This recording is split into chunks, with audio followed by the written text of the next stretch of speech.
Hello everybody, this is Toys R Us, and for this special figure showcase and review, we're going to be looking at the 1986 Autobot Cup. So, what we're going to do this video, we're going to have a detailed look at him in both of his modes to help you decide how you want to display him.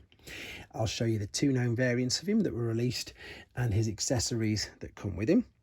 I'll also point out some things that you need to be aware of if you're after purchasing one for yourself.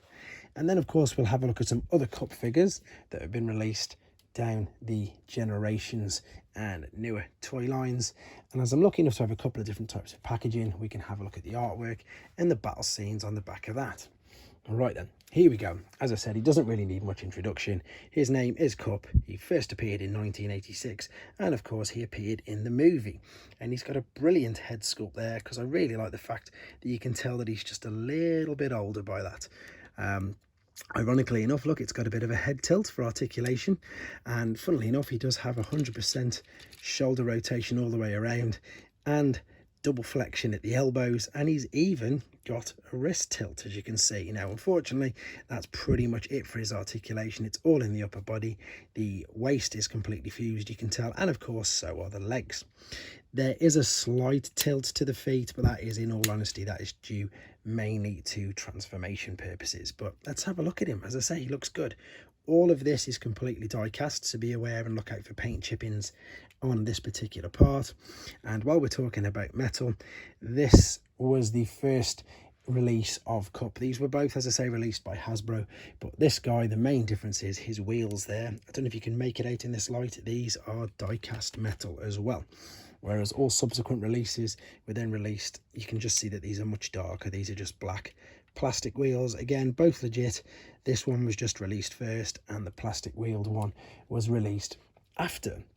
Something else I want to point out to you, and I just think it's brilliant, and it just shows how times have changed.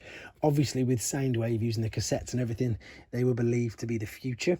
Well, this is even, I suppose, a bit stranger. Most people might not even know what these are. These are floppy disk holders there, where you could put floppy disks, obviously. Most of the viewers on the channel might not even know what they are, and to be honest, I've not seen them in ages, but it's what they used to store information on with very, very old computers. Let's have a look at his accessory then. That is his accessory, if you want to know if yours is complete. Quite a bit of detail on that. It looks really good, and of course it's just a normal size port there, and I'm going to be talking about that a little bit more in a second. Let's have a look at the alternate mode then. So the alternate mode is a futuristic, and here comes the pun, but here comes the line, pickup truck, and that is of course where his name comes from, Cup Pickup Truck. And to be honest, I didn't know that as a kid. I only found that out as an adult. Now, it looks okay. It's not amazing. It definitely does look futuristic. I like the fact that the wheels are all there and these are tucked away. To be honest, the robot parts are tucked away quite well. But I don't know how it's going to carry many things without anything along the back, but that's not for me to worry about. As a kid, it was just about, of course, driving him around in this particular mode, where I think he looks good. Now, I am going to show you other figures down the Generations toy line of him, but funnily enough, this guy was one of the first to get a very, very quick reissue, and it was literally the year later in 1987, and all they did with this guy is they made him into a Target Master. So the basic figure is exactly the same. The main difference is just this here. If you look at the size of the holes on his hands, they've now been extended to 5mm, so the Target Master partner that he had, which is this guy, you could fit him in his hand. You can see it's much, much bigger, and it will not fit at all in the standard figure. The other slight difference as well was just on the back. They gave you an extra port, which this one didn't have, so you could store, or use him rather, in his alternate mode. So yeah, he got reissued very, very quickly, literally the year later.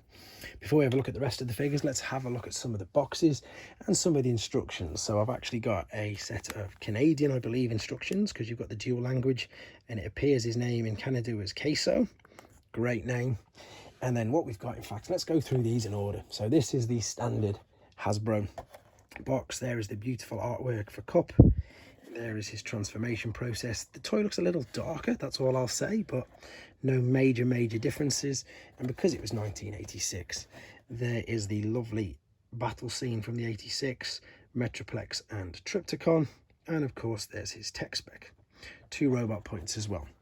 Now, before we get to the Takara one, I've got, lucky enough to have a ceji 4 language one, and the clue is in the title with that. So here is the instruction booklet in 4 languages.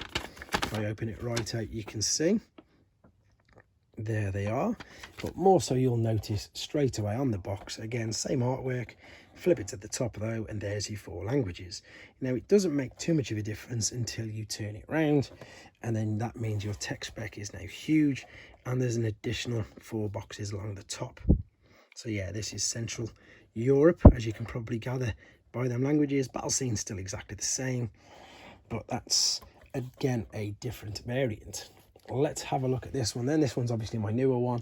So what we've got here, first and foremost, just look how much smaller that is compared to the rest, and that's because they didn't use bubbles, they used polystyrene inserts.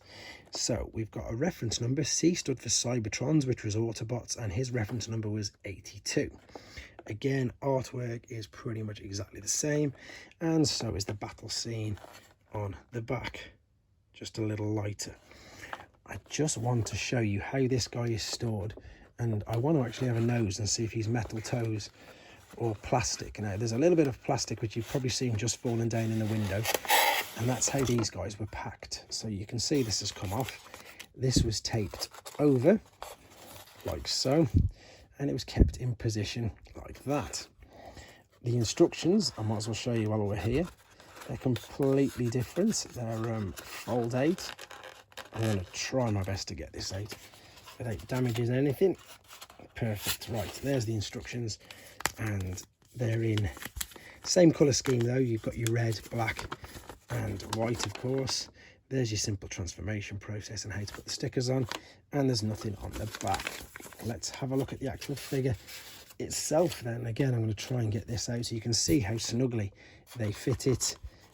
Yeah, I much prefer these to the bubbles, and funnily enough, they are plastic wheels. So this must have been one of the later releases as well.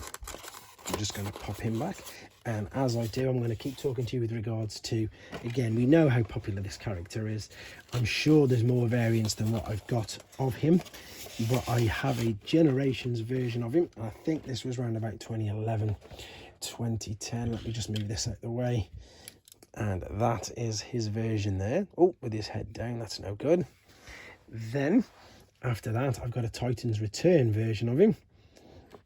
And that one is probably the weakest, if I'm being honest. I really don't like the fact that his head transforms into a little robot.